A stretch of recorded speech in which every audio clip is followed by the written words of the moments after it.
There's not a process for evaluating or vetting these sort of accusations dealing with sexual harassment that come up during the confirmation process. Now, we do have precedent for this.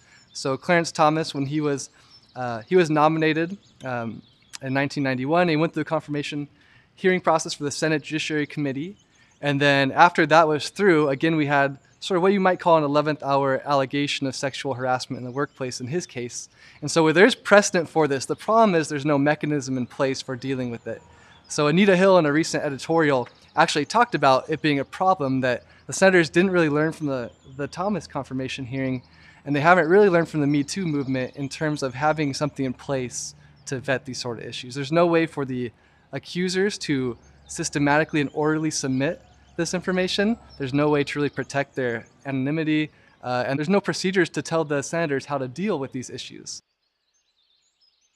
Political scientists in general like to look at patterns, and there's a strong pattern of the Senate being more critical of Supreme Court nominees. What we know is that justices vote based on their ideology, so we're going to see more Republicans support Kavanaugh and more Democrats oppose Kavanaugh.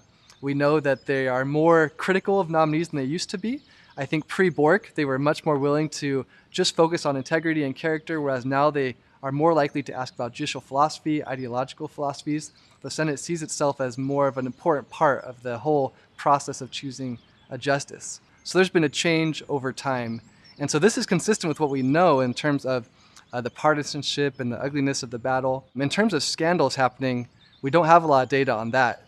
Clearly we have the Thomas precedent, but there's not a lot of other information, so it's hard to predict how this will come out. The Senate is not a judicial body, right? So in courts of law, we have clear guidance. In a criminal case, the way you determine guilt is, are they guilty beyond a reasonable doubt? And the reason it's so exacting is because the consequences of being found guilty in a criminal case are very severe. If you have a civil case, right, the standard's a little less exacting. It's by a preponderance of evidence. It's different for the Senate. The Senate is a political body, and there's no clear guidelines. And so I think that needs to be sorted out. There needs to be a bipartisan, agreed upon procedures to handle these issues. And it's hard to do it right now because they're in the game, right? And there are no rules, so it's politics. And so they need to come together and establish these rules beforehand.